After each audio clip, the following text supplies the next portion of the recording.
We're going to talk a little bit about your time as a student and then also leading up to now as chancellor. You were here as a student in the 1960s. Tell us a little bit about what brought you to William & Mary and what the experience was like for you then. Well, I came from Kansas, and basically I was just another dumb teenager, and I believed that I had to come east to get a good education. My father was totally opposed. We argued about it for 2 years. I wanted to be a surgeon, and so I was going into pre-med. And so my final choices were between William & Mary and Johns Hopkins. And William & Mary offered a little better deal financially, and I had a good friend from Kansas who had come to William & Mary. And he wrote me several letters that told me all the virtues of William & Mary and why I ought to come here. So between those two things, that's where I ended up. Was there something about your experience here that led you to a life of public service? Or? Well, I think the first step along those lines was determining fairly quickly that I was not going to be a surgeon. And I'd always been interested in history and so on. And so when I changed majors, I changed to history.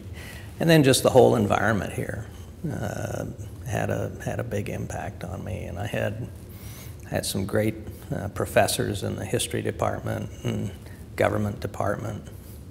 And my English class here in the Wren building, wow. And so on.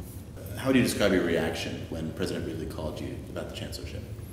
I was quite surprised, actually. That certainly was not part of my plan, and I didn't know that Justice O'Connor's term was coming to an end, and so I was quite surprised and quite flattered. Is there anything that you hope to leave with the students during your time as chancellor? Is there any sort of message that you want to give them when you have an opportunity to interact with them? Well, having been a university president, there are a couple of things where I hope I can make a contribution. First of all, one of my big jobs is staying out of President Reevely's way.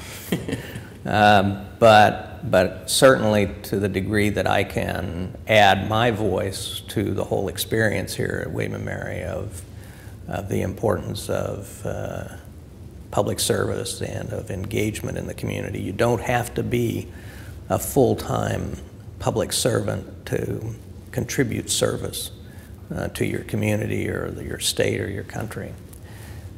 So to the degree I can do that, I'd like to do that.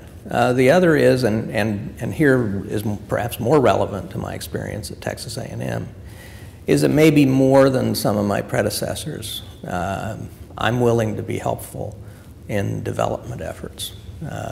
I know better than most the growing importance of private giving, and particularly to public universities. And so if I can make a contribution there, I'm happy to try and do that.